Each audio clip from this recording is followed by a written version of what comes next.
తమిళనాడు రాజకీయాల్లో పెను సంచలనం చోటు చేసుకుంది. ప్రముఖ నటుడు విజయ్ స్థాపించిన తమిళగ వెట్రి కళగం పార్టీ కీలక నేతకు సెంట్రల్ బ్యూరో ఆఫ్ ఇన్వెస్టిగేషన్ అధికారులు షాక్ ఇచ్చారు. కరూర్లో గతంలో జరిగిన పొగాకు అక్రమ రవాణా మరియు వివాదానికి సంబంధించిన కేసులో విచారణకు హాజరు కావాలంటూ నోటీసులు జారీ చేశారు.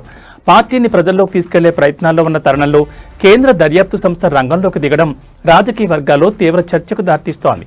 కరూర్ పొగాకు వివాదం కేసులో విచారణ వేగవంతం చేసిన సిబిఐ అధికారులు తాజాగా టీవీకే పార్టీ నేతకు నోటీసులు పంపారు. ఈ నెల 12వ తేదీన చెన్నైలోని సిబిఐ కార్యాలయంలో విచారణకు హాజరు కావాలని ఆ నోటీసుల్లో స్పష్టంగా పేర్కొన్నారు. గతంలో జరిగిన ఈ లావాదేవీల్లో రాజకీయ నేతల ప్రమేయం ఉందన్న ఆరోపణల నేపథ్యంలో ఈ నిర్ణయం తీసుకున్నట్టు తెలుస్తోంది.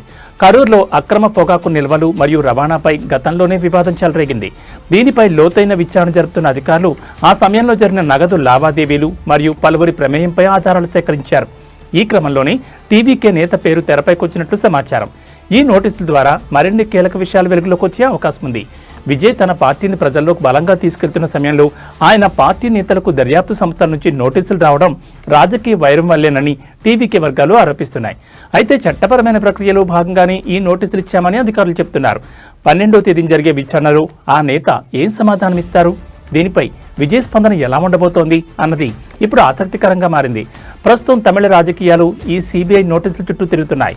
పొగాకు వివాదం కేసులో టీవీకే నేత పాత్ర ఎంత, దర్యాప్తులో ఎలాంటి నిజాలు బయటపడతాయి అనేది తెలియాలంటే ఈ నెల 12వ తేదీ వరకు వేచి చూడాల్సిందే.